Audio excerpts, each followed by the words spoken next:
you join me, if you and I rise together to meet this moment, one day they will write histories, not just about one campaign or one presidency, but about the era that began.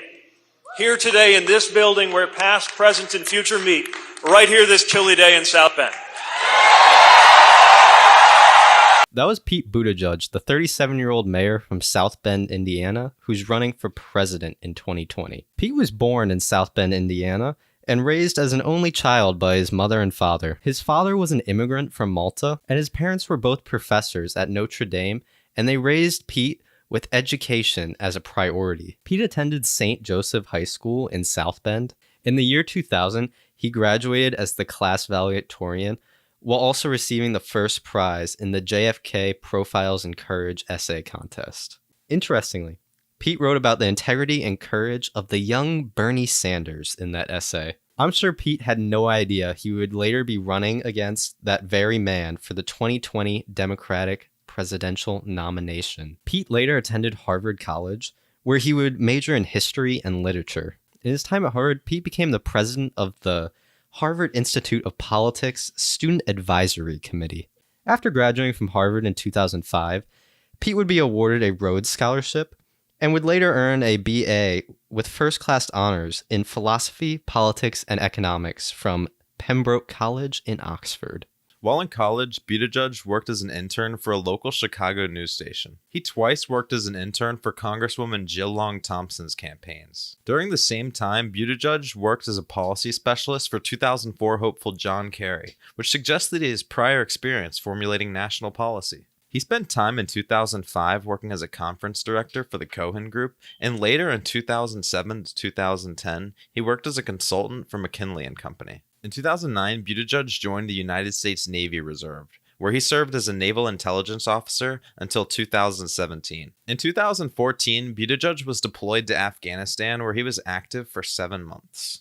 Along with his military service, Pete has worked heavily as a public servant. In 2010, Pete was the Democratic Party nominee for the state treasurer of Indiana. In November 2011, Pete was elected as mayor of his hometown, South Bend, Indiana. He received over 74% of the vote and took office as the youngest mayor of a U.S. city with over 100,000 residents. One of Pete's signature programs in his time as mayor was the Vacant and Abandoned Properties Initiative. This project's goal was to repair or demolish blighted properties all across South Bend. In November 2015, Pete was re-elected as the mayor of South Bend with over 80% of the vote. Buttigieg is of Catholic faith and has said Christianity plays a big role in his life. He says he can speak 8 languages and he plays the piano and the guitar. Some would say he's almost as cool as Beto O'Rourke.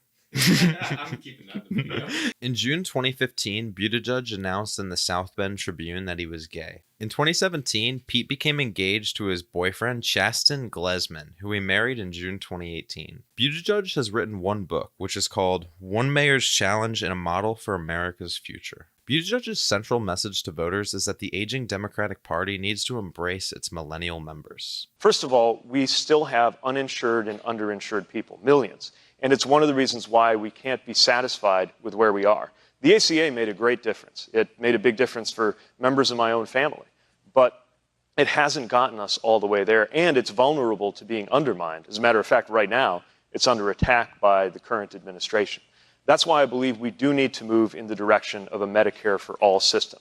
Pete describes the current healthcare system as being unjust and inefficient. His proposal to fix this is a Medicare for All public option program. To pay for this, Pete proposes 4 distinct tax increases. These increases include a higher marginal income tax, a new wealth tax, a new financial transactions tax, and a closing of corporate tax loopholes. Also, Pete proposes a $15 minimum wage and paid family and medical leave. Pete strongly supports organized labor. He wants to pass a new version of the Wagner Act, which was made to support the role of organized labor and defend the rights of workers to organize. Pete wants to strengthen consumer protections against predatory companies. He wants to do this through passing strict regulations on lenders, strengthening antitrust standards, and reviving the Consumer Financial Protection Bureau. Now, your question was a little broader than that. It was about our democratic society and the condition of our democracy. I think it's hugely important. And I worry that it's in decay. You know, the general trajectory of America has been that it became more democratic over time. We extended the vote to more people. We did things like making it possible for individuals to vote on their senators instead of state legislators. You know, that change, actually, in the grand scheme of things, is not that old. And we yet stand now to be a generation that sees democracy in retreat. Even the international rankings by Freedom House of how free and democratic different countries are, we're slipping in the rankings. It's incredibly troubling because barriers are being put up to the ability to vote. Because, let's face it, there are some in politics who think that if more people vote, they're going to lose. I would say that if more people voting means you're going to lose, the problem is with your policies, and you should look to fixing that first. Buttigieg has many ideas to reform America's electoral process. First, he wants to strip special interests and corporations of their power by overturning the Citizens United decision. He wants to eliminate gerrymandering by establishing a state-by-state independent redistricting committee. While Pete recognizes that doing so would require a constitutional amendment, he supports getting rid of the Electoral College in favor of the popular vote. Buttigieg wants to expand voting rights by instituting automatic voter registration, vote by mail, and making Election Day a national holiday. What are we going to do about, if we decide that it actually doesn't make sense to incarcerate people for unbelievably long amounts of time for nonviolent drug offenses? What are we going to do for the people that we already did that? That already have lost so much. Right? Yeah. I mean, are they going to have an experience that's not so different from the experience at the end of slavery that says, okay, I took off your chains, so I'm sure things are going to go great for you now, right? Are we going to do the same thing to people coming out of incarceration and say, okay, that's over, good luck? Or are we going to have some intention around lifting them up and empowering them to contribute and thrive in our communities and in our society?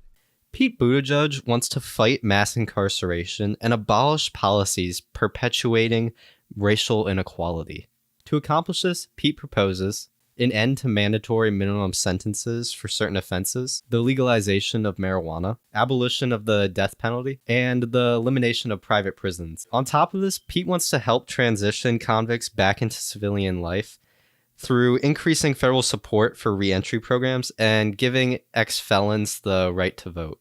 People are missing the whole idea of this conversation of reparations. Like, everybody keeps talking about reparations. It's not about just handing out checks. It's about, the idea of dismantling white supremacy because things were systemically done to black people that created this socioeconomic gap. Exactly. So things have to be systemically undone. So where do you stand on? Yeah, exactly. I mean, look, some of the people in this country used to own some of the other people in this country.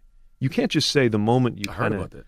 Right. I mean, you can't just say like the moment you release that everything's going to work itself out. Intention went into getting things the way they are, and so it's going to have to go into fixing it. And so, I think the idea of reparations is the idea when something is broken, we fix it. When there's a wrong, we right it. Buttigieg supports creating a commission to propose reparations policies for Black Americans. He also wants to expand the VA and rejects privatizing veterans' health care. He proposes creating a new law that would track employer pay between men and women. Companies that underpaid women would have to explain themselves.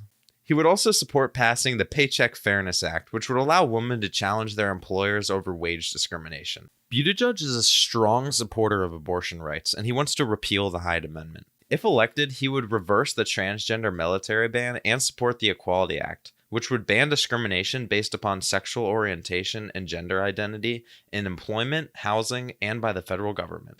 The way we talk about the problem, I think even now, is often in theoretical terms. If you close your eyes and think of the cable news, forgive me, but the cable news B-roll that usually comes up when there's a story on climate change, it's probably going to be some hunk of ice breaking off the Antarctic, right? But the imagery that plays in my mind when the question of climate change comes up is a family on Frederickson Street in South Bend. Because I found myself there the day before school started, trying to help a family figure out what they were going to do, having been run out of their house by a catastrophic flood. We've had two floods in the city of South Bend. One called I believe it was a 1,000-year rainfall, and the other was a 500-year flood. They were 18 months apart. So the time has ended for us to debate whether it's happening and to take it seriously, but not as something that's happening somewhere in the Arctic or even just on the coasts, It is happening in our communities, in the heart of America today. Pete wants to ensure the long-term security of the United States.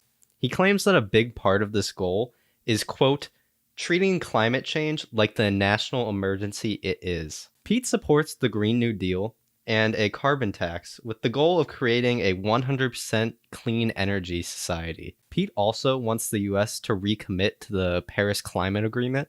Along with this, Pete wants to increase regulations relating to energy efficiency and environmental hazards. Here are a few more of Pete's policies. Increase Pell Grants, federal funds for teacher pay, end family separations, supportive pathway to citizenship, ban military-style assault weapons, institute a gun licensing system, call out white supremacists, end big data discrimination. Thank you for watching the Zach and Matt Show. If you enjoyed the video, please subscribe and leave a like below.